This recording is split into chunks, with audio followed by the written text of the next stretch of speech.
Hi kitchen friends! Welcome to Jules Flavor Bliss! If you love simple way of cooking but big in flavors, then this channel is for you. So come on, subscribe and join me in my kitchen adventure. And in this episode, I'll be sharing with you how to make a simple jam tart. And in this version, you will surely love the melt in your mouth texture of the tart shell and the silky smooth pastry cream. So come on, let's get baking. We'll start first with the tart shell. And here are the ingredients needed. First, we will combine half cup of super fine sugar or custard sugar.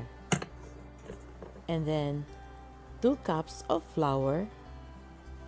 Then we'll also add 1 teaspoon of fine salt.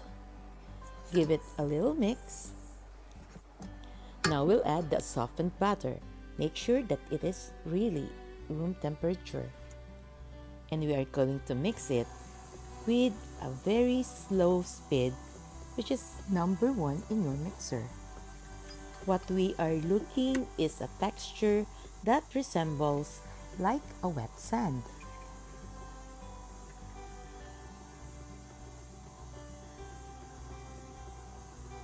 Then a little faster, number 2.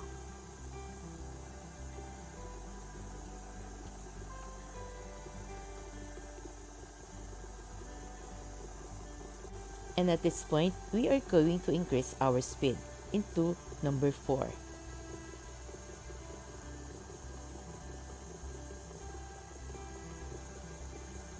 Then we'll add an egg to this mixture and continue mixing.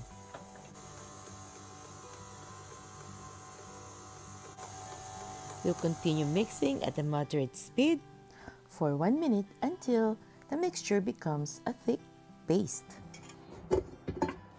Place a cling wrap and wrap the dough at the center, and we will wrap it with this cling wrap. Then we'll just make this dough flat. In this way, it will be easier for us to handle the dough later. Into the fridge for 30 minutes. After 30 minutes of resting, we will now roll the dough.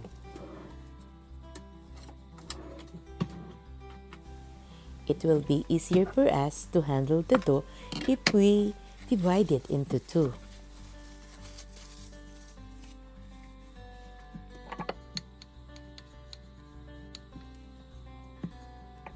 And right now, we are going to grease all the molders that we are going to use.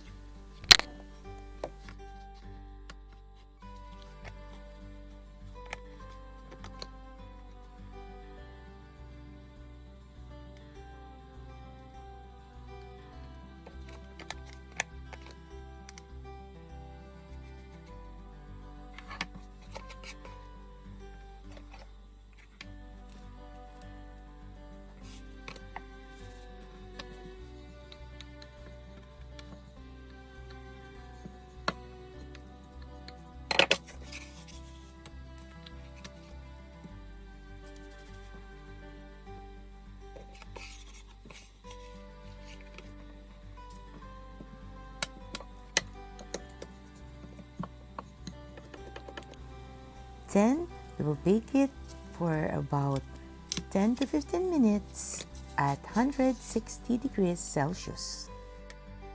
So now, here's the fun part. We are going to fill all our tart shell with pastry cream and our homemade raspberry jam. And here are the raspberries fresh from our garden.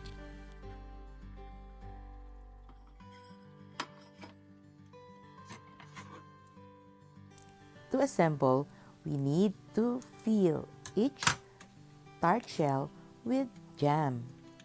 And that would be our first layer.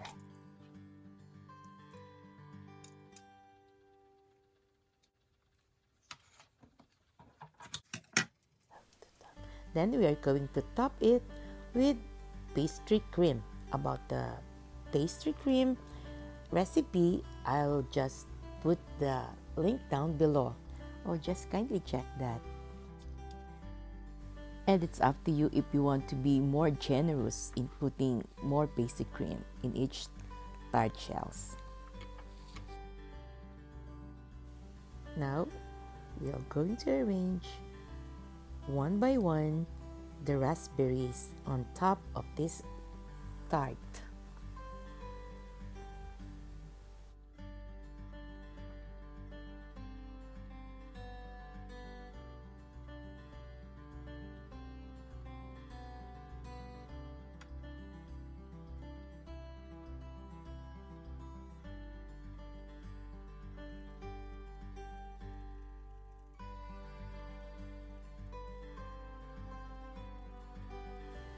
You may or may not toast it with powdered sugar. Well, it's up to you.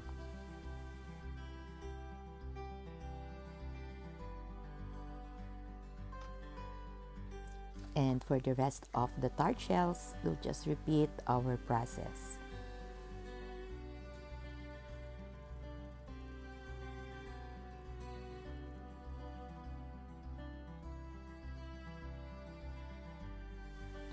And right now, I'm using mint for the greenery of this tart.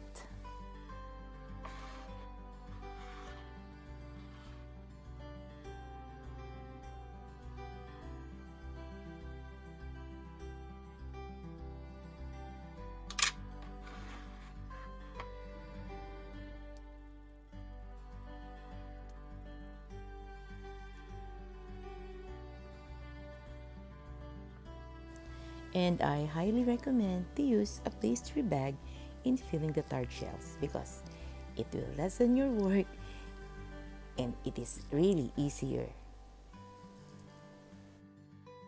And filling these tart shells with cream is just like a calming therapy.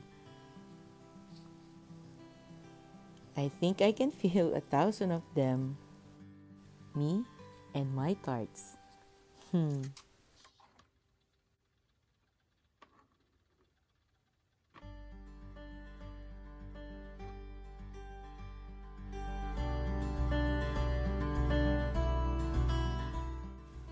And now for the moment of truth.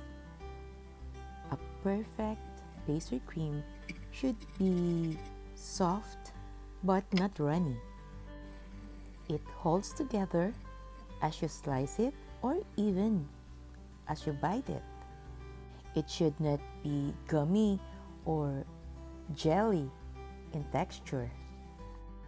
I hope you will try this dessert, this raspberry jam tart, and for sure, your family and friends will gonna love it and will be surprised that it's just like a dessert from a 5-star hotel restaurant. I hope you enjoyed watching this video. Oh please, if you do, subscribe on my channel and catch me every Wednesday for more easy and delicious, delectable recipes.